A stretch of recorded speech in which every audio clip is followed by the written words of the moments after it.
في ملعب اللقاء اجواء شتويه كبيره جدا، كنا شايفين قبل اللقاء اجواء شتويه لكن بدات اللقاء بخير وبركه. معانا النهارده مشرف عام على الكوره لفريق بدوي لعوده الروح مره ثانيه، الجندي المجهول زي ما بقول لحضراتكم، عارفين ومذاكرينه كويس الاستاذ هاني كوان. النهارده استاذ هاني كوان برحب بيك في البدايه، لكن قدرت تعيد مره ثانيه بدوي.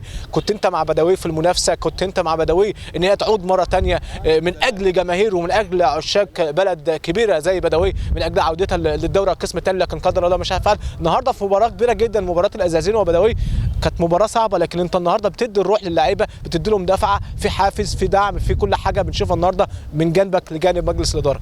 بسم الله الرحمن الرحيم. اولا برحب بكم القناه بتاعتكم المحترمه، وارحب بفريق الازازين، استاذ علي الازاز، نادي محترم، فرقه قويه جدا، اقوى فرقه قابلتها بجد، فرقه تحترم. على رغم برودة الجو كان الماتش فيه درجه حراره عاليه جدا في الملعب، الماتش كان حماسي جدا. كان في كره من الفرقتين، كل الفرقتين عملوا المجهود بتاعهم، وخاصه الفرقه بتاعتي بحييها، الفرقه بتاعتي عملت ماتش قوي جدا.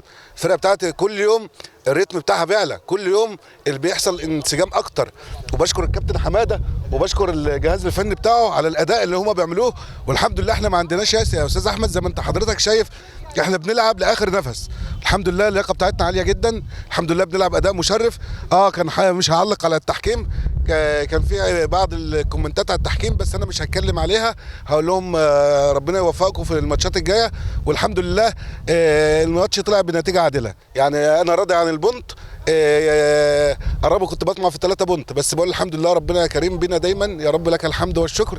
انا مش طمعان اكتر من البونت، الحمد لله رضا، على الرغم ان انا كنت استحق، جات لي فرصه واثنين وثلاثه، والازازين برضو جالها فرص، فبقول الحمد لله الماتش طلع بالتعادل، نتيجه عادله للفرقتين يعني الحمد لله. كابتن هاني، اعتقد عاملين لكل ماتش حساب، اعتقد ان انتوا خلاص الدور الثاني بتلموا نقط من اجل البقاء، مش احنا اللي كنا متعودين على بدوي كده، لكن انت النهارده جاي بتقول لبدوي احنا ان شاء الله بنلم اوراقنا للسنه الجديده عشان في دوري محترفين. اعتقد ده هيكون له تاثير كبير جدا.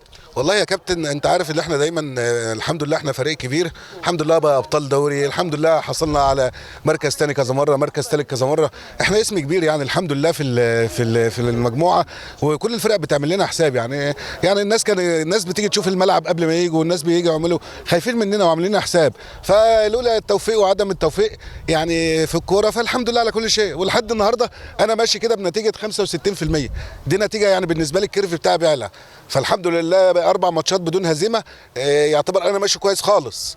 يعني انا ماشي كويس ان انا 4 ماتشات بدون هزيمه، كده انا بعكس خالص وفي طريقي اللي انا بصحح اوضاعي واوضاع الفرقه. والحمد لله عملت 10 صفقات كانوا من اقوى ال10 صفقات في المجموعه بجد، عملتهم بدري قبل ما المجموعه تلتفت للعيبه، والحمد لله بجد يعني كنت موفق فيهم، لانهم لعيبه كانوا على قدر المسؤوليه وأدوا ويقدروا يجمعوا ويقدروا يخشوا جوه الفريق ويندمجوا. هو احنا ورخر عشان كده الحمد لله احنا ماشيين معاهم كويس خالص، والحمد لله ماشيين بانتظام وبخطى ثابته ان شاء الله. شكرا ليك ومبروك يا كابتن. ربنا يبارك فيك يا كابتن احمد وشرفت.